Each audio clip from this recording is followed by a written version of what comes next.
Hello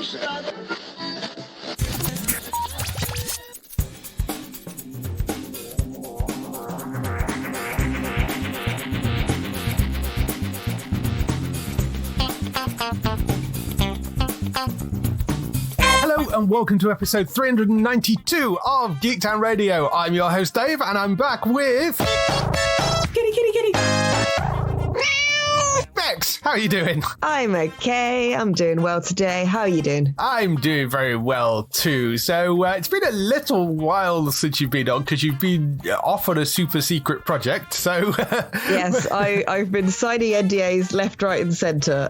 It's a strange experience. I've got to say, like I've done things for small things before, but never when someone said don't talk about this for about a year. I'm like, you understand? I talk about things for a living. That's kind of my thing. But no, obviously, I've been away, which means I've been away from streaming and other things. But I'm back now. Although I'm only back for a couple of weeks, then immediately I'm leaving for Gamescom. Ah, very cool. Which one's Gamescom? Is that the Germany one? It is. It is the 5 days of 12-hour days in Germany. So I'm going to be exhausted. Please don't put me on a podcast straight after I get back from that. Right. Okay. That's the huge one that you got lost in last time. Yes, that would be the one where I needed to get to hall 9, couldn't remember the German for 9 and didn't want to just yell 9 at people when they asked if I wanted help because that seemed counterintuitive. It's absolutely massive. It's a brilliant event. It's wonderful, but you do need to be there for more than a couple of days to see it all. Approximately every single event I could think of in the UK would fit inside to a single Gamescom. Each hall's about the size of the Excel Centre. There's 10 of them, and some of them have 2 floors. Wow. It is a vast event. It's incredible. I think it's now the biggest one we have in the world, I think. Well, it certainly sounds like it. I certainly don't want to find out what's a larger event because I got very, very lost trying to find my way around. People were very helpful. They were very lovely. There's lots of signs in multiple languages and things all over the place. People were very helpful, but I didn't always entirely know where I was going. I wanted to explore, but I needed to also find my way back. Not to say that that's a fairly normal state for you, but... Yeah, the dyspraxia is strong with this one, but I think at Gamescom, I don't think it was just me. I think this was one place where everyone could sort of empathize and sympathize with my normal state of being at events. But yeah, having that many halls, I mean, it was incredible to see that many different companies, from small companies, from, there's a retro gaming area, there's modern games where you get to see the latest and greatest things and queue up to get a glance at those long before anyone else gets to see them. There's huge stands. Like I went to meet people at the Sega stand and realized the Sega stand is what I would think of as like 10 stands. So you're kind of going around just trying to find the person you're trying to meet. And then you're like, right, we're meeting by the giant Sonic Origins sign. This is the only way to find my way around inside this stand. It's an incredible event if you get the chance to go. It's something where you have to book it up months and months in advance. Yeah. Booking somewhere near the venue obviously costs a lot more because they know you're booking it for that event. Yes. But they've got a really good rail system out there and it's really easy to find your way around, and rail travel is super cheap. So it's a lot easier than you would think to kind of navigate around in a foreign country. I mean, I did Spanish at school, not German as well. So, Yes. I know nothing, but yeah, it was really cool. And people were really lovely. It has a really good vibe to it as well, I'd say, about the event as well. Like, it was just a nice place to be, just really long days. So if you are going and you're not working like me, book in some time for breaks, go outside for lunch, stuff like that. Remind yourself that the sun exists, but super cool. Have you not been to it at all then? I've not done that one, no. I should go out and do that one at some point. That's very cool. The super secret thing that you've been working on, can you tell us anything about what you've been doing on that? I can tell you something I was doing that was not my main job. Okay. Is that a good compromise? Yes. Okay. Let's do that. Something that was not remotely what I was actually there for, but I had the chance to do was they needed some extra people who had some experience with sort of acting and improv and things to go into the mocap Ooh. For those who don't know what mocap is, it's motion capture. It's just a shorter version of that. And whenever you see computer game characters walking around and things, and they're very human movements, they're often mocapped. It's the silly suits covered in ping pong balls, including a hat covered in little ping pong balls. Please tell me there are photos. There are photos. Yes. I did get to choose my suit, though, so my mocap suit's purple. It's on brand. Okay, Good. I've got a purple mocap suit on. And yeah, I got to do some movements and things that will be used for some background stuff that I can't describe exactly what I was doing. But I did get to do the Macarena just for my own enjoyment and watch this 3D perfect. It's instantaneous. Like the thing was amazing. Like there's massive screens all around me so I can see what's happening with this digital version of me. And I made it do the Macarena. I don't think that's going to make it into what we were working on. I suspect they were just humoring me at that point. However, I have seen a digital version of me that looked a bit like a Tron character, like on a big screen, do the Macarena, and that made me happy. Have you ever seen mocap done? I've seen videos of stuff of mocap done, and in some of the studio tours, they have a very, very basic version of it where it's obviously not in the suit, but you can stand in front of a camera and sort of move a character around by sort of waving your arms about and stuff. So it gives you a kind of idea of mocap working. But it's cool that you get to T-pose. Yes. Like every good computer game character does, because they have to get you to do some basic motions to calibrate it, because they've put the suit's got a lot of things on, and then they put some additional markers on, like at joints and bones. That's obviously variable per person, right? The suits are vaguely different sizes, but you're still, every human's a bit different. So they have it, they're basically covered in Velcro. Right, yeah. And then they have these little, like tiny ping pong ball things that are on these little stems on these little X-shaped bits of Velcro, and they adjust them on you and stick extra ones on you. And if you do cross your arms doing the Macarena, you do accidentally pull some of them off. Bet you were popular for that, yes. But the thing is, the system can lose quite a few and still work, because obviously people do all sorts of like really elaborate stuff in mocap. They do, if you think about in computer games. Yeah. When you see complicated moves with weaponry and fight sequences and things like that, there's a lot of mocap. And I think in movies as well, there's a lot of things where you see and you go, hey, that person looks a bit uncanny valley because they've been replaced with a digital version of themselves, and there's mocap for the movements because they're having a fight while flying midair or something. So they are designed, and I was surprised to see how many of them you could remove, just because I'm a scientist, before it actually broke the tracking. Like it was extrapolating the data really well after it had been collaborated. If you take your hat off though, because you've got to wear like a skull cappy thing with these things on. If you take that off, like a swimming cappy thing, then it doesn't know where your head is anymore, and your neck just breaks. So that you can walk around and you look like a Resident Evil like background zombie, because your head just like falls onto your shoulder. That's funny. Yeah. And you can kind of like jump around and like, wah, which again won't make it into the final products, but was very amusing to see.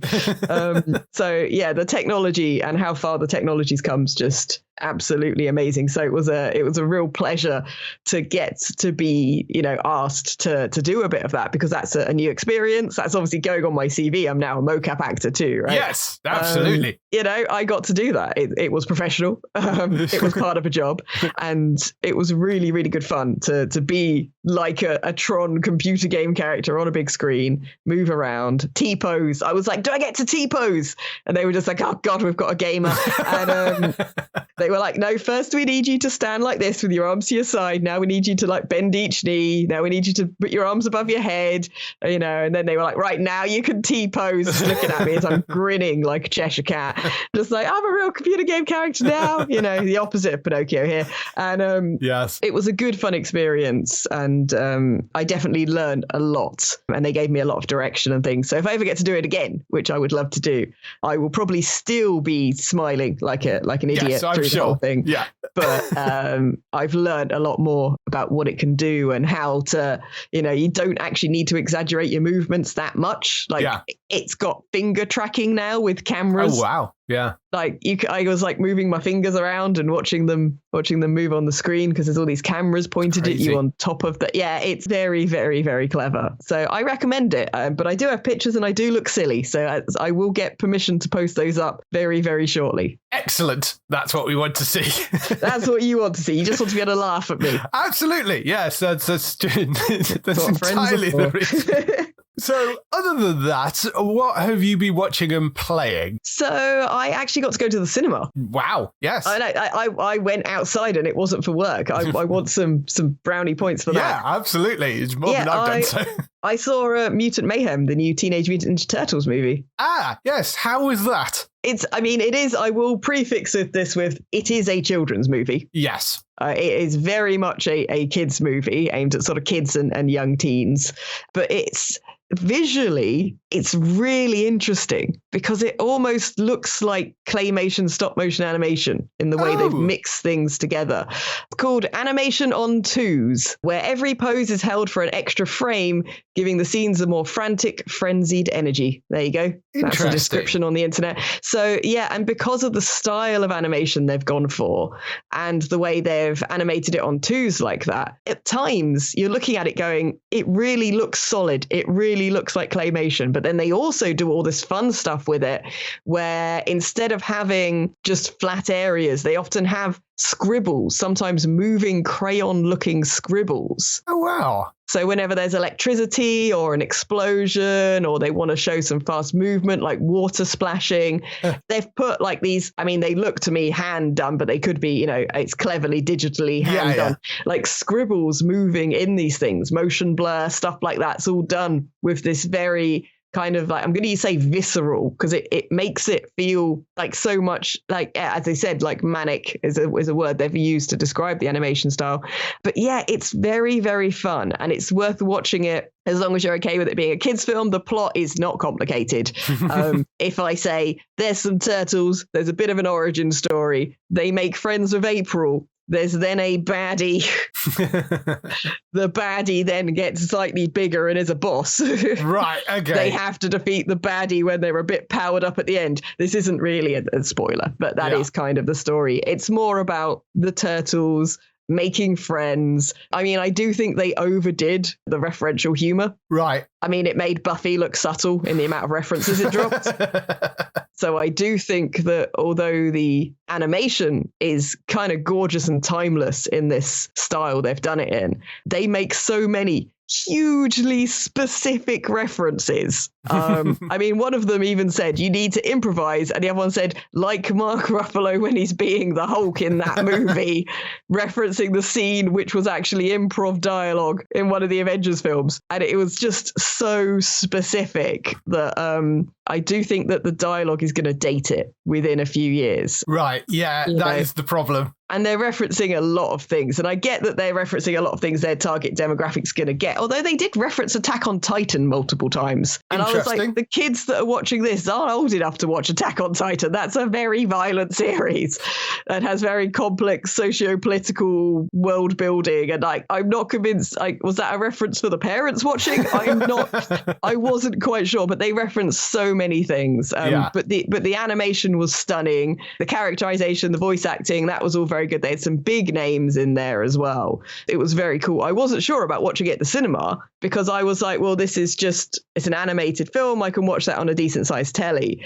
But actually, because of how well it was animated, it was worth going to the cinema for. Yeah. Just looking through some of the names that they got in that cast list. I was there because I didn't know before I went in and I was just like, is that Seth Rogen? Is that John Cena? Is that Ice Cube? Yes, it is. Yeah. Giancarlo Esposito is in there. Rose Byrne, Mayor Rudolph, Post Malone apparently in a bit in there. Hannibal Burgess. Yeah, there's a crazy number of you've missed the most obvious one as well. I left that one for you. Jackie Chan is Splinter. Oh, yes, Jackie Chan. Sorry, I completely missed that, yes. I politely left that one for you. But yeah, Jackie Chan is Splinter. And it's very obvious in definitely a couple of scenes that Jackie Chan choreographed some of the fight scenes. It's like there's a bit with an office chair. It's so obviously Jackie Chan, or at the very least, heavily Jackie Chan inspired fight choreography. I'm assuming they got him on to consult for that because, I mean, they had him on stuff already. Why wouldn't you? Foolish not to get one of the best fight choreographers in the world to choreograph a comedy fight. But yeah, there's a lot of fun action. It's just a really beautiful film. Like, I was not prepared for how good it looked because I hadn't watched any trailers. I went in completely just like, let's just see. But yeah, very simple story, very fun though. Lots of jokes, lots of referential humor.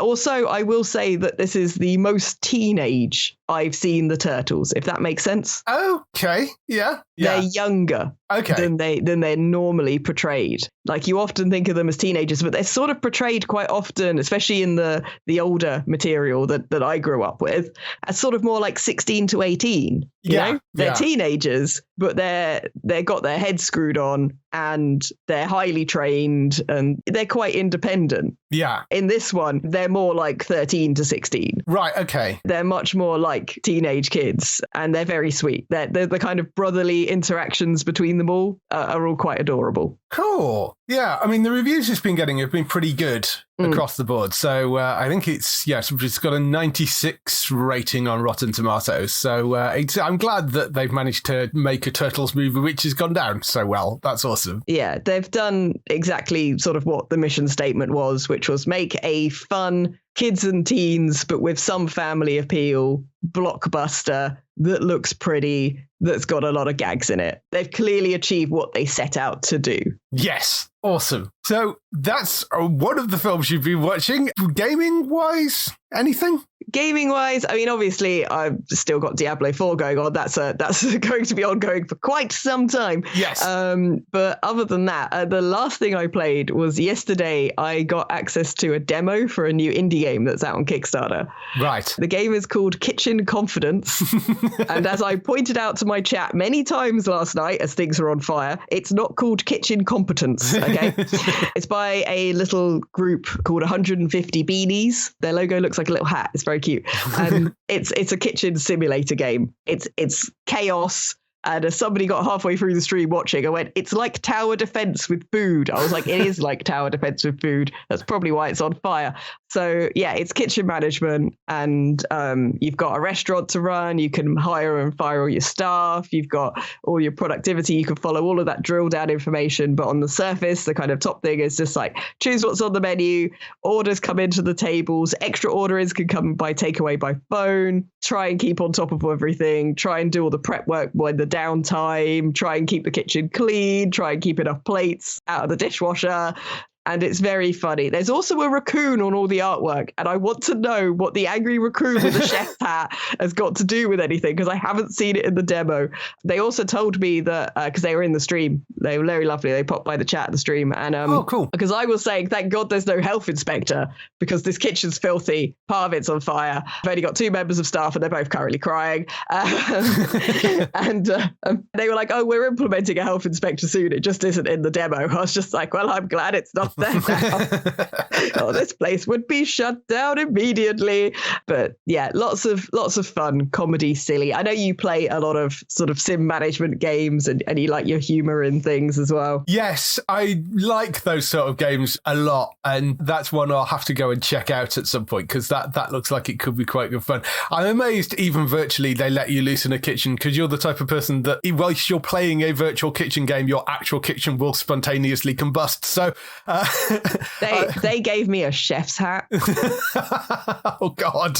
I have a chef's hat now. That gives you a ridiculous amount of overconfidence. That's never a good idea. Yeah, for me it was definitely kitchen overconfidence. Yes. But it was good, silly fun, and I feel quite privileged to have been given access to the demo, because it's not out for the public yet. But the Kickstarter is up, and it's up on Steam if people want to wishlist it or follow. I think it's 150_Beanies on Twitter, but you can find them if you want to check it out, because I love small like grassroots indie projects. Yeah. I love seeing people that have just come together who love a genre and have decided to throw their hat or beanie, in this case, in the ring and put something together. So, they also claim it's based on real experiences in working That's worrying. in a restaurant. The raccoon really makes me wonder even more at this point. Why is there an angry raccoon in all the artwork? But yeah, they say that it's based on the real experience of running a kitchen, which sort of cements in me why I should never be allowed to work in or run a restaurant. Yes, completely. Just make me wonder whether the people that are running 150 beanies are like just 3 angry raccoons sort of stacked on top of each other in a trench coat or something. Wearing a chef's hat. Wearing a chef's hat, yeah. Yeah, I mean, as someone said on social media, they're letting you play a kitchen game. Have they not seen your cooking streams? Yes. To which the company actually replied and said, yes, we have seen them. And I was just like, and they still gave me this job. But yeah, that's good fun. I spent like a good 4 hours going through every bit of the demo. They've got like a sandboxy mode and there's like a cook-off challenge where between you and an NPC trying to get to the first to 100 meals delivered without failing a table or setting anything on fire. Cool. And there's lots of like different bits and pieces in that demo. So yeah, if anyone wants to check it out, the VOD for my stream will be up for the next 3 weeks on Tristabytes on Twitch if you want to check it out and see me attempting to play the game.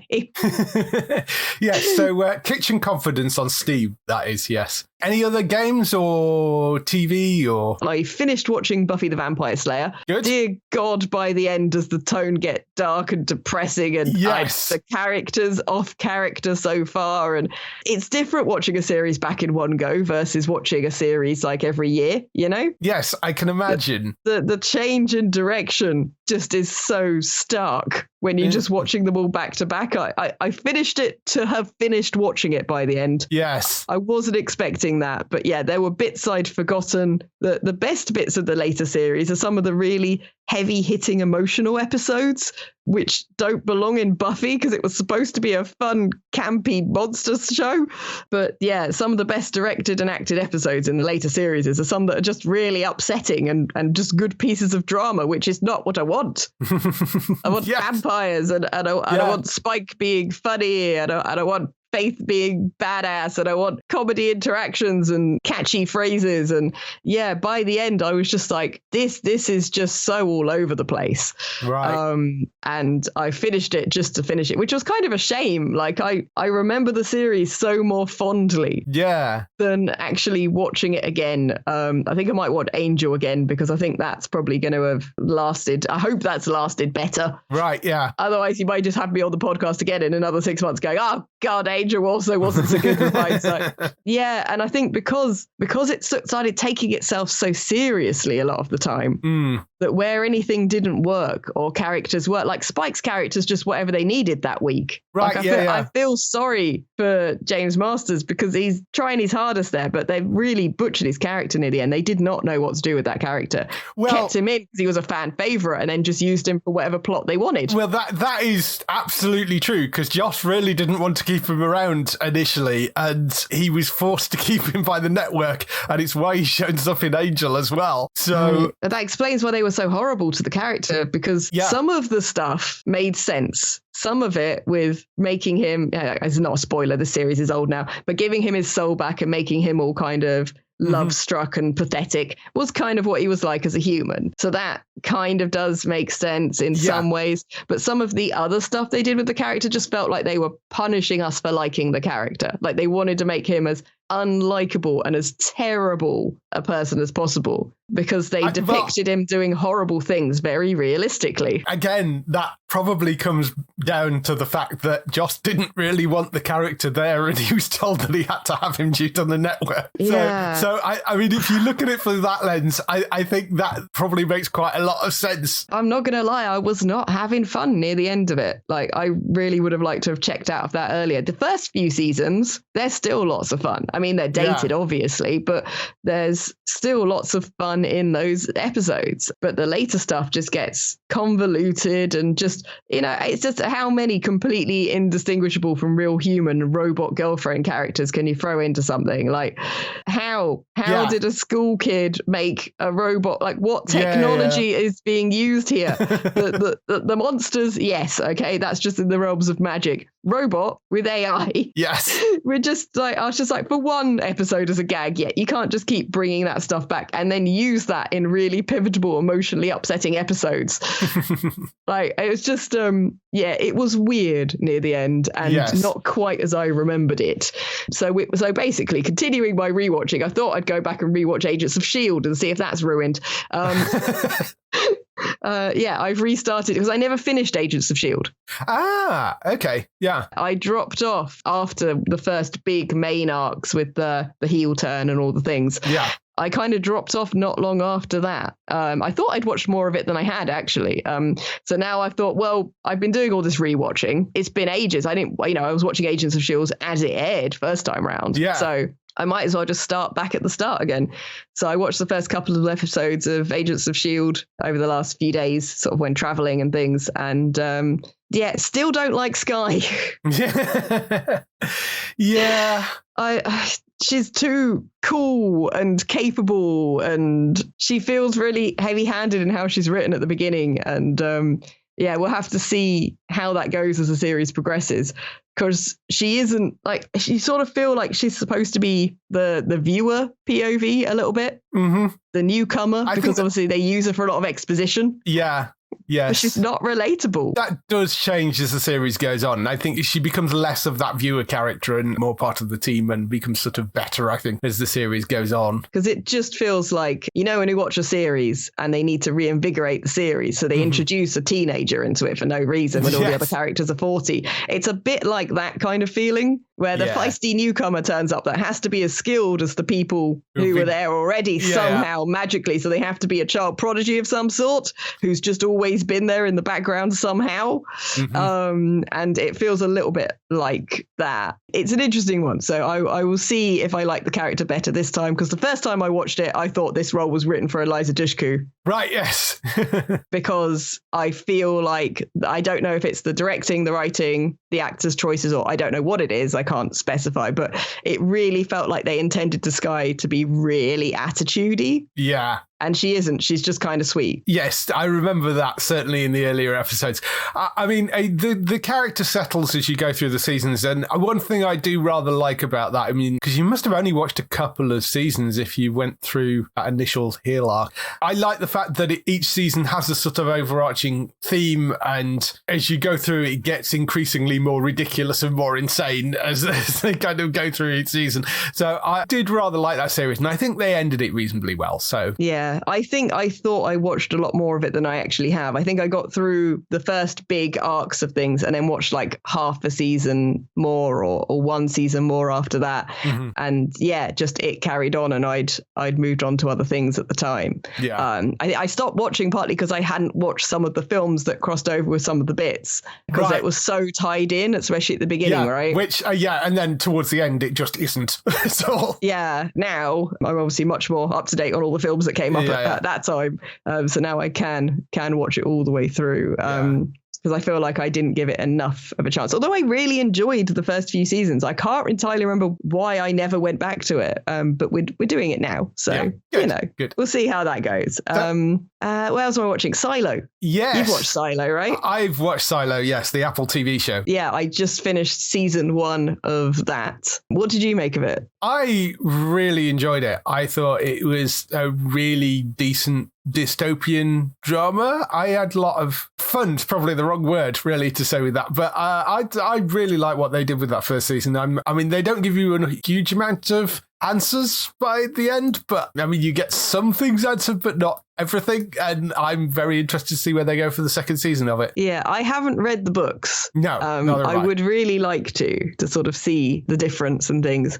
I thought they captured the idea of it being a kind of slightly technologically frozen in time dystopia, but with a very, like, it has a very sort of film noir-y kind of feel. Yes. It's dark. There's a murder mystery aspect. There's a kind of on the edge of being law enforcement, but not character, which kind of, the work they're doing on the side kind of feels like Private Eye style investigating a little bit. Like I can see that the use of color and everything's kind of unnatural and kind of sort of almost green tinged and the way it's lit and things. And I thought that was really interesting to make it feel uneasy. I did enjoy it. The pace on it is quite slow, but there's still a lot happening. So you're never bored. Yeah. I'm liking it. I want to see more. Because I don't know the source material, I don't know how much to say. I don't want to say too many spoilers, but the thing I thought was going to be the reveal wasn't. And in fact, a different reveal that I'd kind of ruled out as an option based on hints they'd been red herringing us with. So they did actually kind of get me with that. I was like, because I often spot these things. I've studied film and I often say, okay, this is probably this is probably that. And I was a bit like, surely this would be a really big reveal. This is probably what they're working up to. This would kind of make sense. So I thought it was going to go a slightly different way at the end. Instead, it went something that would seem more obvious if they hadn't done a lot of very well done effort to lead you the wrong way. Yeah, I enjoyed it and I want to see another season of it. It's based on a series of books. I haven't looked up how many books and I don't know how close the series is to the books either. So I don't know if we're doing a series per book here or... Kind of. There are 9 books in the series. Looking at the plot line for the first book, they've not quite reached the end of the first book. Because they want to end on a cliffhanger. They wanted to end it on the cliffhanger. So I think the start of the second season will pick up sort of the last bit of that first book and then use the second book, I would imagine. Yeah, I'm definitely interested to see more. The production values, the way they've used the budget, the way it feels. Like it very much feels like a lived-in world. It feels very complete, and they've done a really good job doing that. Like it is very grounded the way it feels and very lived in. And there's a lot of detail, like attention to detail, being paid with all the set dressing, the costumes, how grimy people's costumes are, depending on what level they live on in the silo. Yeah, it's got a lot of those things done really, really, really well. Like no room is empty. Everything is like written on, drawn on, posters, signs of how it was constructed. So whoever was responsible for all the set design, costuming and stuff has done an amazing job there. It reminds me a little bit, just because it's thematically a bit similar, right? But like watching things like Snowpiercer. Yes, I get where that. You've got those, the different carts being different things. Not as dramatically as Snowpiercer does it. That has a much more obvious, like cut and dry class divide. There's a luggage effectively class at the back. There's standard class and there's first class, and it's wildly different. Yes. In something like Snowpiercer, but the way they've used kind of claustrophobic set building, smaller sets because you've got a limited amount of space in either a train carriage or a silo, Yeah, really, really well done. It drew me in quite a lot. So yeah, I was a little bit disappointed to hear that the next season isn't coming out for ages. Yes, obviously nothing's like shooting at the moment anyway because of all the strike stuff. But yes, even before that, it was going to be a couple of years before it actually landed. So it's going to be a while. I mean, by that point, I will have finished Agents of S.H.I.E.L.D., so I'll be all right. Yes, that's true. So what other things have you been watching then, apart from Silo? Yes, Silo finished a little bit ago, but Strange New Worlds came to its finale for its second season this week. That has been superb. The second season, they've done a wonderful, wonderful job on. It actually leaves the finale ends on a cliffhanger. It introduces the Gorn again. It is the sort of, they seem to be the big bad that they're using in Strange New Worlds, because the Gorn have popped up a couple of times across both seasons, and obviously they've redesigned the Gorn from what it was in the original series, because I know some people are kind of complaining about that, but I'm sorry. You kind of had to. You really have to. I'm okay with that. It's fine. I thought it ended a really, really good place, seemingly leaving them in a no-win scenario, but I mean, obviously they're going to get out of it in some way when it comes back for the new season. Yeah, and they know they're getting more seasons, so we'll forgive them for leaving on a big cliffhanger. Yeah, no, they know that. They know it's coming back. But have you seen this second season yet? I have not seen all of it, but I have seen some spoilers already, so I kind of know what's happening. Yes, okay. But yeah, I'm partway through at the moment. But yeah, I'm like, it's very Trek. You know, it's very enjoyable Trek. It is pure Trek. It's what people have been asking for. And I love how they're balancing the flip backwards and forwards between some very silly episodes to some episodes which are far, far more serious. As I say, you had this odd sandwich of the crossover with Lower Decks episode, which was great. Then it flips into one which is about the war with the Klingons and sort of PTSD and war crimes and that sort of stuff. That's far more serious and quite thought-provoking. And then you flip to the Subspace Rhapsody episode, which is the entire musical episode. So it's just like there's this sort of back and forth between utterly ridiculous to being incredibly serious. It does it really well. Star Trek can get away with that a bit more because they often set their episodes much further apart. Like when I was talking about something like Buffy episodes happen like days or weeks apart. They're like one continuing narrative. Whereas Star Trek, especially anything styled more after the earlier ones, like there can be weeks or months between the episodes because it's like the tales of their life that are relevant. You know, it isn't just a complete date. It's not like watching a soap opera. Yeah. You know, and so they can kind of do that by sort of, you'd be kind of like realize actually this is not just happened the next day.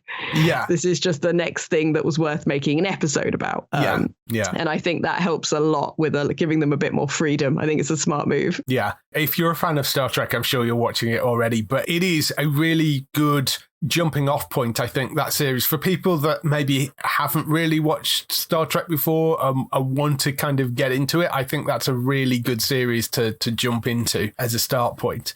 Very, very enjoyable, that series. I mean, I love the other seasons as well, you know, Discovery and Lower Decks. Lower Decks, I think is fabulous, but I think if you want something that is very pure Trek, Strange New Worlds has really knocked it out of the park this season. It's been really good. And I'm looking forward to seeing that return as well. And we know that at least two of the actors are absolutely lovely because you very kindly sent me to interview them for you. Yes, you could go get that interview up on the YouTube channel. There's, you went and spoke to Anson Mount and Rebecca as well, didn't you, sir? And Rebecca Romaine likes my hair. Excellent. Yeah, before we were on camera, I don't have it proof on camera, but she said, "Oh, I really like your hair." There we go. Awesome. Yes, I'm sure you'd be very happy about that. I'm very happy. She's very tall. They're both very tall. Good to know. But yeah, the fun thing at the end of that interview. So here's an interesting bit of behind the scenes for anyone that watched the interview on your YouTube channel. Just after the camera turns off, I stand up and I headbutt the microphone. Of course you do. Because it's right above your head when you have to stand up to get up a chair. It's exactly in the worst place. And I stood up and I headbutted the mic. Rebecca said, "Don't worry, everyone did that." The look on the people's faces around me indicated that probably wasn't the case. But I was going to tell her that she's also my favourite Mystique. Yes. And I didn't get to because I was too busy apologising for headbutting the mic to whoever had their headphones on, and that was just the loudest thing they'd ever heard in their life. But there you go. So, yeah. Yes, you just deafened the sound recorders. Also on Paramount Plus, I got through the first half of season 1 of Quantum Leap. The second half is out on the 24th. Have you watched any of these? Because they are on Paramount Plus as well. I haven't. People keep telling me they're pretty good, and I should, though. Yes, they are. I would say it's done a good enough job of being a continuation series as well as being a sort of revamp of the idea as well. The original show, we know Sam Beckett, basically they were trying to shut the Quantum Leap project down, so he jumps into the accelerator to basically sort of prove that it works, and that's what sets off the first show. With this version, you've got a character called Ben Song, and the project is up and running again. It's all officially sanctioned. They're trying to get the time travel thing working and making sure that they don't lose people in time like they did with Sam Beckett. But Ben unexpectedly goes and jumps into the accelerator, and they're not entirely sure the reason why he did it, because he wasn't the person that was supposed to be leaping. It was supposed to be his girlfriend that went as well. So the setup is slightly different, because you've got this mystery of like, why did Ben jump into the accelerator in the first place? You actually see what's going on at the Quantum Leap headquarters, which they didn't really do in the original series. It was all based mainly around Sam and Al coming to sort of help him, but it was pretty much always set in the time period, whereas this has a lot of stuff that is also set back at the accelerator. So you're meeting a lot of the team that are there, which is led by Ernie Hudson, who plays a character called Herbert Magic Williams.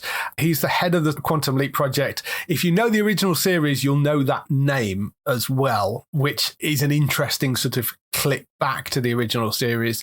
You've also got Mason Alexander Park in there as Ian Wright, who is the chief architect of the AI for Quantum Leap. It's still called Ziggy. And Cartlin Bassett, who plays Addison, who is Ben's fiance and fills the role Al did in the first one. So she's sort of in the imaging chamber and helping him out. She plays the hologram. That also changes that dynamic of that relationship, because of course when Ben leaps, he loses all his memories. You've then got this relationship with his fiance that is trying to guide him through, but he doesn't know it's his fiance. So there's that going on as well. It's been really good. It's very sort of modern network sci-fi drama, but they've done a really nice update of it, you know, without sort of treading on the toes of the original. They've used that as history and they've stepped it forward. They've not made it an identical copy. They've kept, you know, all the sort of, you know, jumping through history elements. So you've got all that and he's got to solve whatever the issue is to be able to leap into a new body. But the reason for him doing it is very different. The setup of that is all very different. And you've also got the additional element of the things going on back at the accelerator itself. I really like what they did with that. I'm looking forward to seeing where it goes for the second half of season 1. That's coming back on the 24th. And it is one of the few network shows which is actually going to be going out in their full season. So it'll be out in the autumn for season 2 in the US. It will then probably land in 2024 for season 2 over here as well. But it's one of the few scripted shows which is actually going out over there. So yeah, I would urge you to go and check that out on Paramount Plus. It is worth watching, certainly. I've been hearing good things. I think it was just like, I don't know, I need to just let go of my nostalgia a little bit and give it a chance, I think, because I had the same thing, which is really silly because it's much later thing, but with Leverage. Do you ever watch Leverage? Right, yes. Yeah, I haven't seen it, but yes, I'm aware, yeah. Leverage is preposterous. It is so silly and funny and ridiculous. And they said they were bringing it back, but with not the whole cast and with some new members of cast. And I was just like, oh no. But I've watched a couple of episodes of it and I was worried it was going to be all serious. They would have lost the vibe from the original and this kind of, but actually it's pretty funny and it's just as stupid. Good. So I'm probably going to watch that, and I need to do the same thing with Quantum Leap. I need to give that one a chance as well. Yeah, certainly think you should. Over on Apple TV, there's a new animated series called Strange Planet, which is a really interesting one.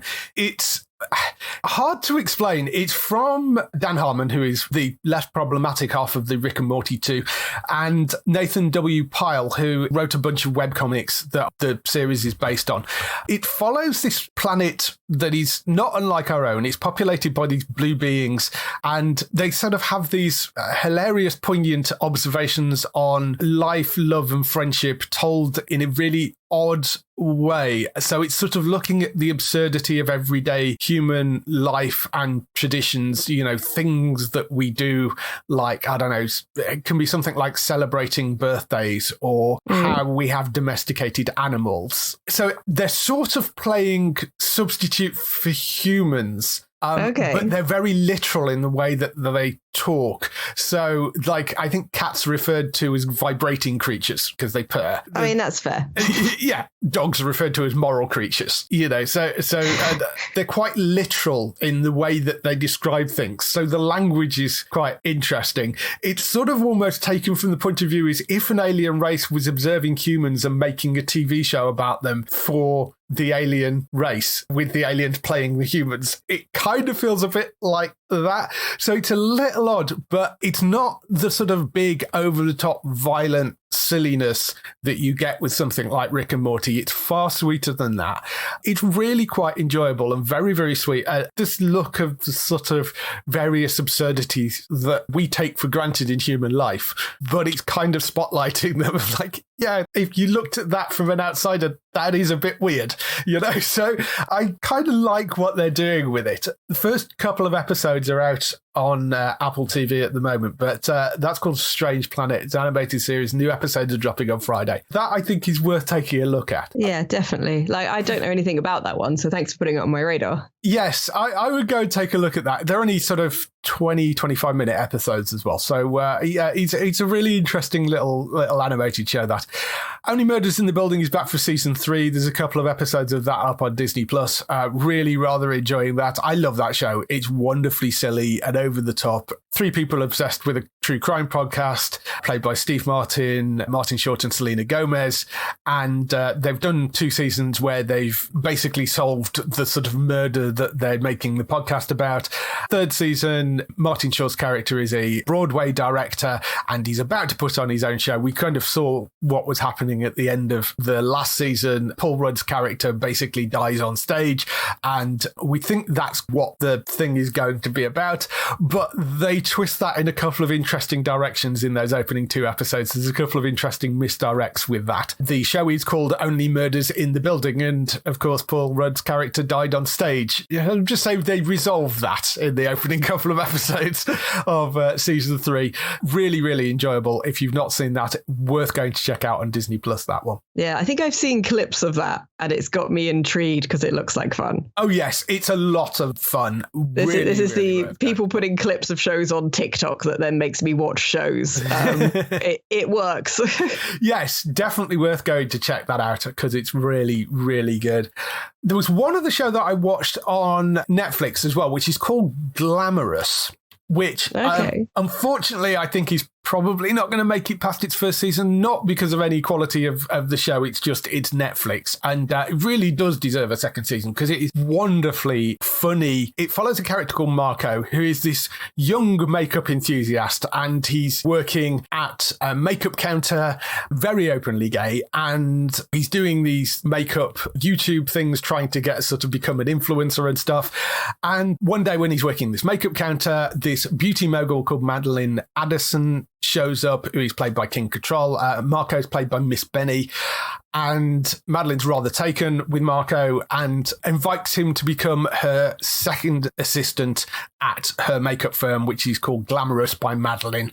And it becomes a sort of office comedy, and you're following Marco as he sort of gets involved in this world. It turns out that the company is in trouble and they need to sort of revitalize it because Glamorous by Madeline is a big sort of Estee Lauder type heritage brand, and it needs to move a bit more with the times, and she's not really done that, and it's sort of whether Marco can push them into that sort of area. So Kim Cattrall plays Madeline, Miss Benny plays Marco. She's great in that role. Reminds me a bit of Ugly Betty in some ways. Yeah, I can see that. Yeah. It's kind of that, but with a very inclusive gay cast, I would say. But I think it's really funny and it's a fun little series. It's on Netflix right now. It was released in June and they've not said anything about a renewal yet, which makes me think it might not get one. But as a one-off little series, I think it's still worth taking a look at. I mean, it may come back still. They may renew it, but... Yeah, and it's Kim Cattrall. I mean, She owns the screen whenever she's on it, right? She's incredibly watchable. Miss Benny is fantastic. I mean, this is the first time I think she's done a major TV role. Weirdly, her background is not that dissimilar to Marco's in the fact that started posting YouTube videos and then sort of moved on from there and then has done some music stuff as well. Then I popped up in a couple of acting gigs, but this is the first sort of major lead role that she's had on something. Just great as Marco and very charismatic and watchable. So I think could see quite a lot more of her doing stuff. But yes, that's called Glamorous. It's on Netflix. So that's all the stuff we've been doing this week. Let's move on to some TV and film news.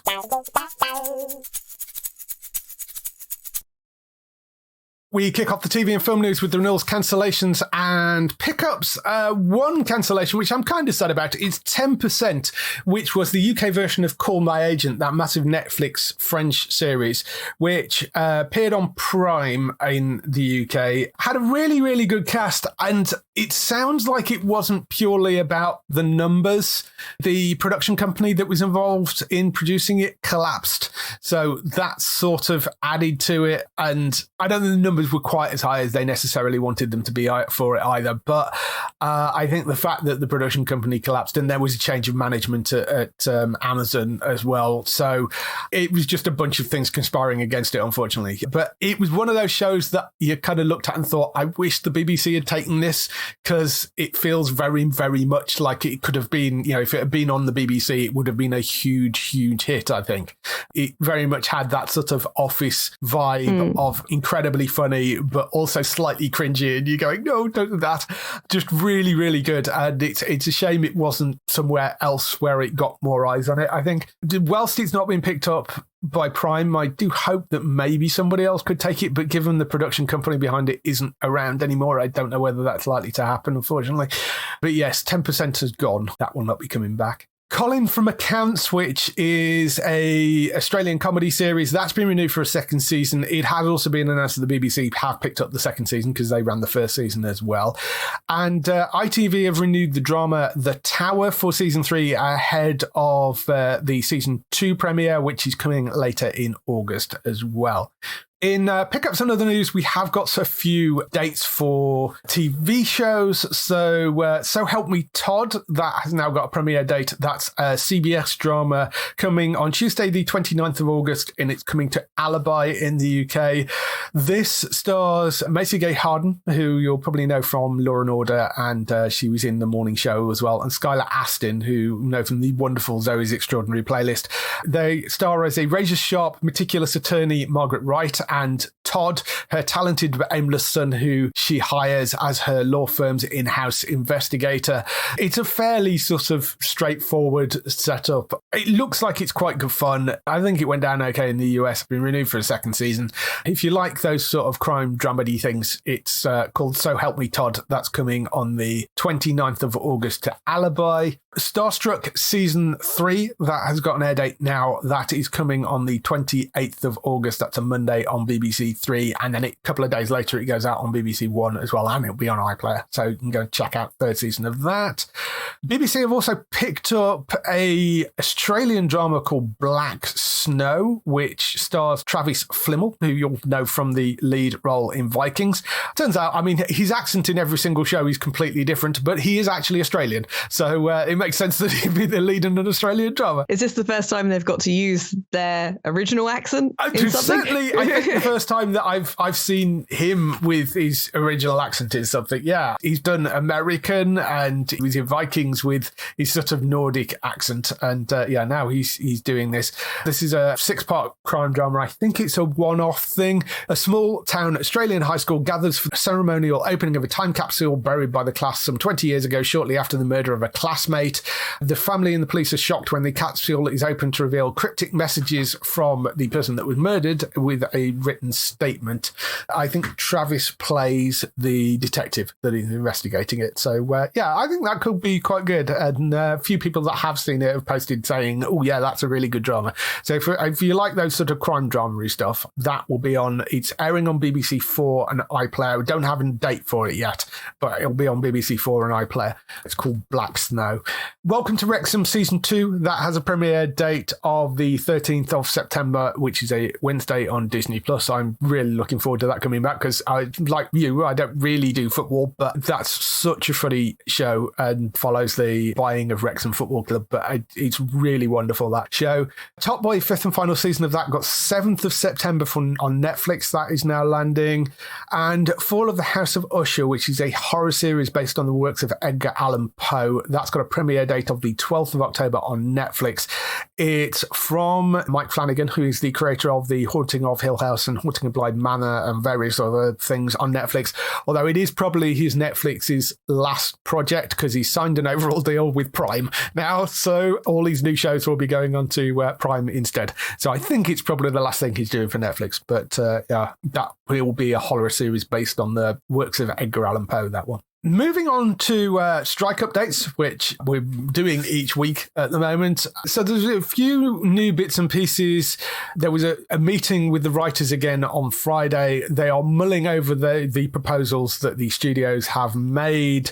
We don't know what the results of that are yet. We don't know whether it's any good. But I mean, they came out of the negotiations last week basically saying they refuse to move on anything. What's the point? So at least they've now gone back, and it sounds like they've come up with something that at least the writers are prepared to actually look at this time. We should know a little bit more about that, hopefully over this week, about whether there is anything in there that the writers can actually work with.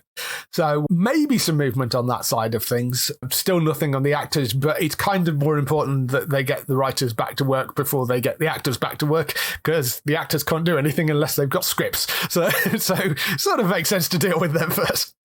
There's that. There was a comment from the former boss of some of the Law and Order shows who said many dramas would have begun shooting their 4th episode this week. She was talking last week.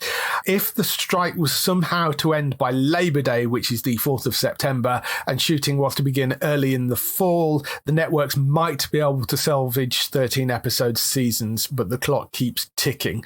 Basically saying that you're not going to get full seasons of any of those big network procedural shows this year, but you might with get procedural shows you can at least drop some episodes out. With anything that's more episodic with single plot lines, though, this is obviously like much more of a big kind of weight on them trying to kind of rewrite stuff with whatever time they're going to have left to shoot, right? Well, yeah, that is the problem. And it was like when the pandemic restrictions ended, they managed to get some episodes in the can and got some things out sort of late October, November, but it was like 3 or 4 episodes here and there, and then there was a big break over Christmas, and then they sort of came back the new year. It could be that again.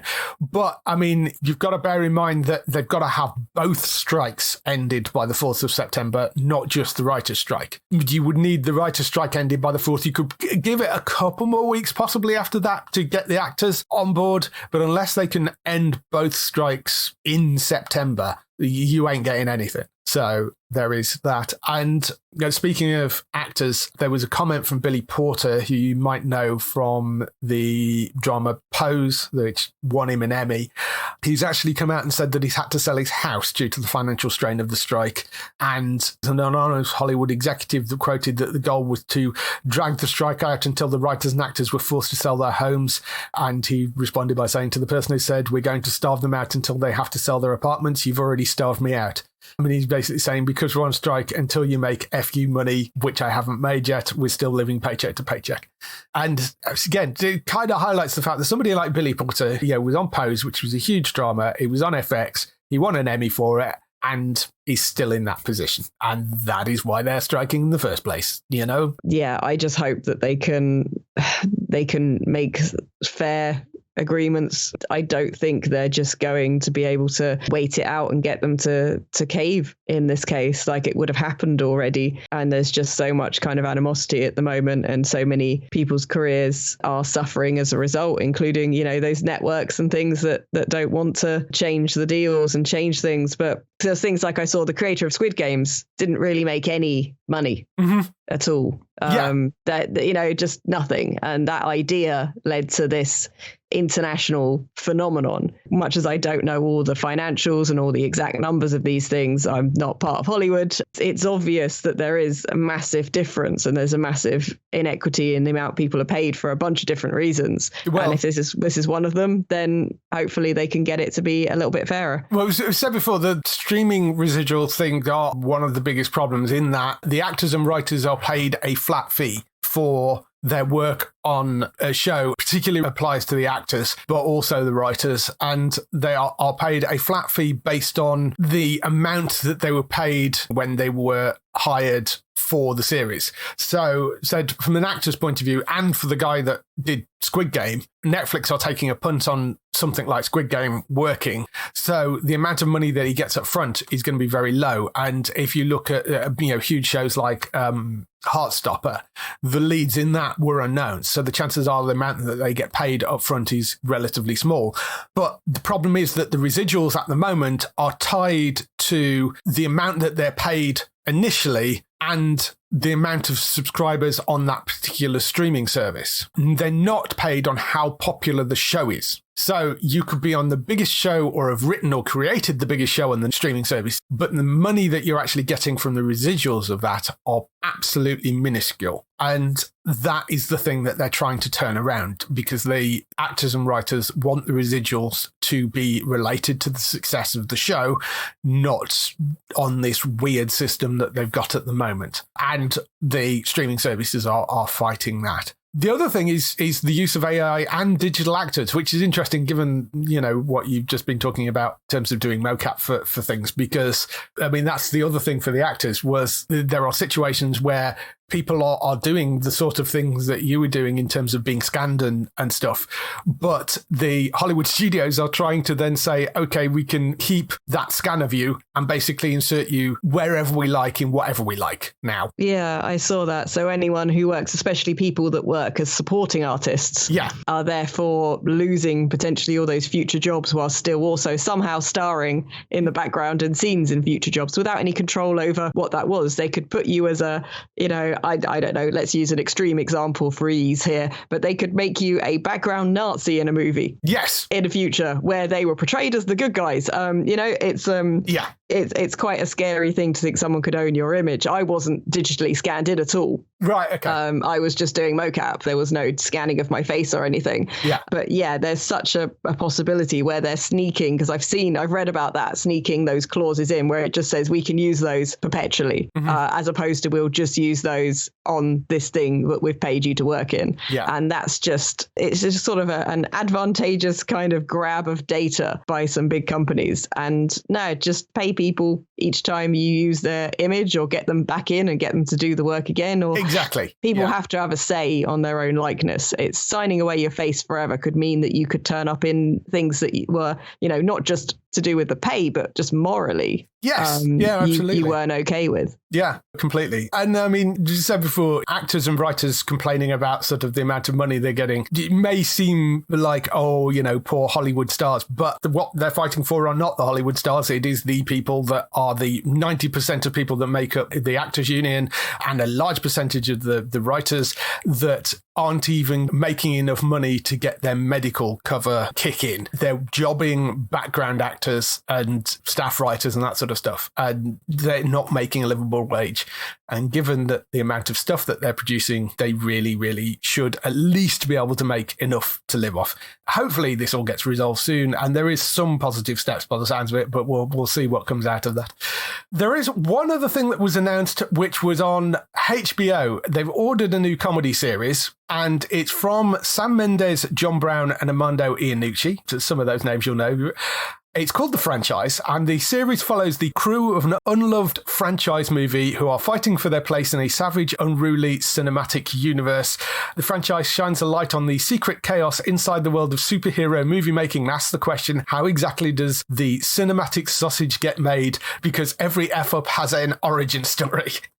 It's got Himesh Patel, who you might know from Avenue 5 and Tenet, Aya Cash in there from The Boys, Jessica Hines is in there from Space, Billy Magnuson from Bridge of Spies and Made for Love, Lottie Adefop from Ghost, Darren Goldstein from The Affair and Ozark, Isaac Powell from American Horror Story, Daniel Brewer from who is Zemo in the MCU, ironically, and The Alienist, and the legendary Richard E. Grant, who, of course, we last saw in Loki and from With No Lie and a million other things as well. So the cast is fantastic.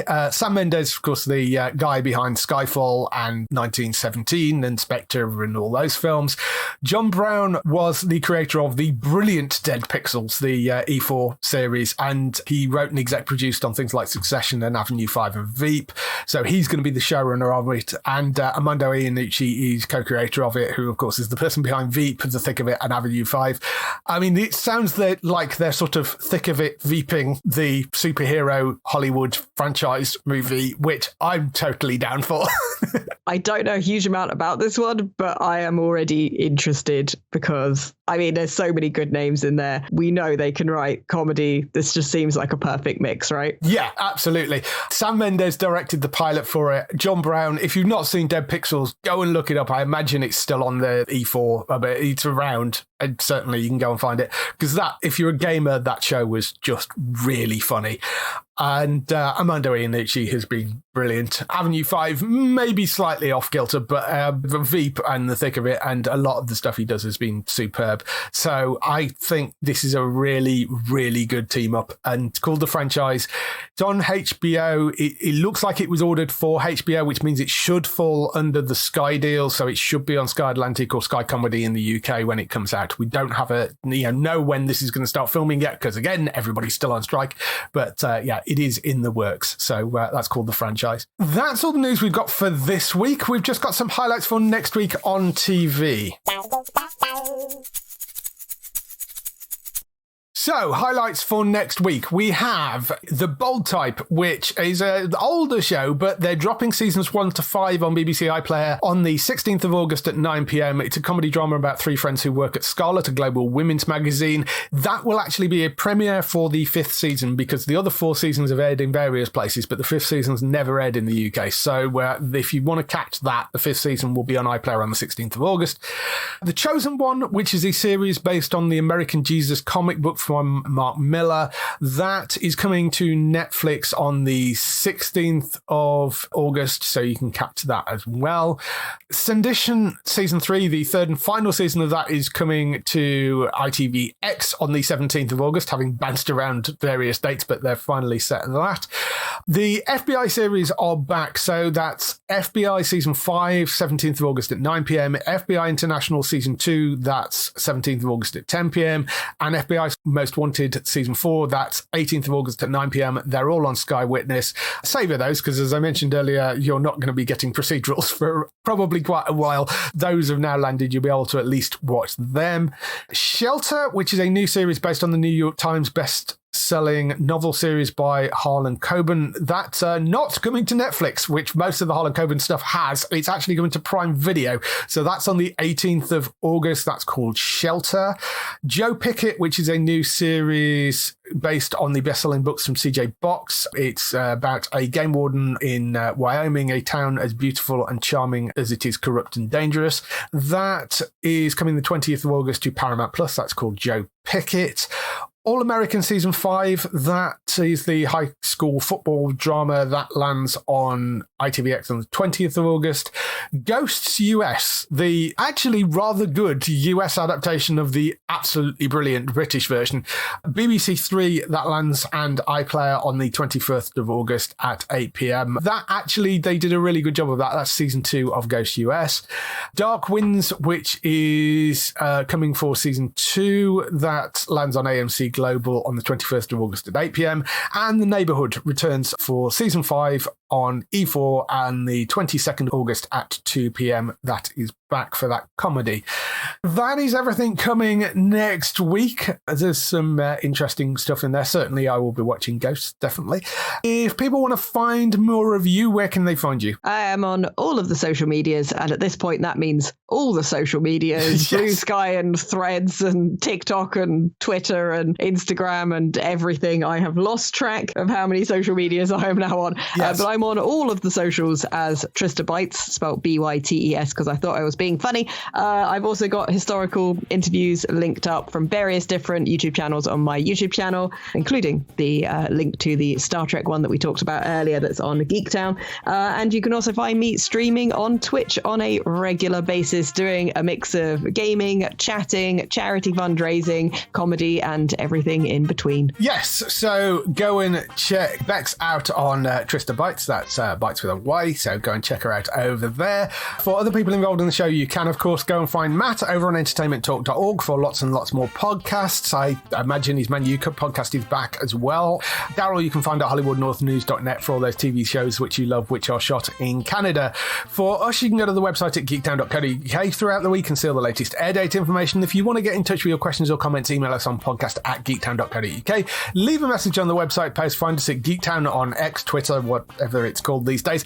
Facebook.com/Geektown, YouTube at youtube.com/Geektown, Instagram at Geektown UK, TikTok at Geektown UK, Threads at Geektown UK, and we're also on Blue Sky. We're under Geektown on Blue Sky, so you can go and find us on there. So that is everything. We will be back next week. Bye-bye. Bye.